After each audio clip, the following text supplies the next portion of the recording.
మళ్ళీ యాంటీబయాటిక్ మళ్ళీ ఎన్ని రోజులొస్తే జీవితాంతం అట్లా 20 years every month, every 2 months, 15 years, 16 years antibiotics, pain killers వాడిన వాళ్ళు గూడా చాలామంది మా దగ్గరకొస్తారనమాట. ఇంకొక ఆప్షన్ ఏంటంటే సర్జరీ. సర్జరీలో 2 రకాలుంటుంది. సర్జరీలో ఏంటంటే ఫస్ట్‌ది ఇన్సిషన్ అండ్ డ్రైనేజ్. ఎక్కడైతే మీ వజైనల్ ఏరియా సెన్సిటివ్ ఏరియా ఉంటుంది, పెయిన్‌లో ఉంటారు.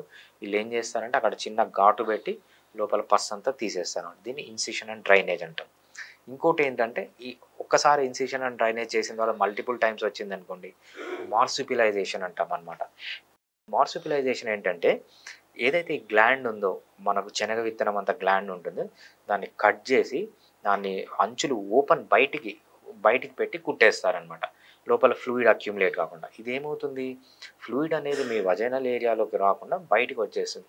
మీరు జీవితాంతం ఒక ప్యాడ్ పెట్టుకొని తిరగాల్సొస్తుందనమాట. సో, ఇది దాంట్లో ఉన్న డిఫెక్ట్స్. ఇంకోటి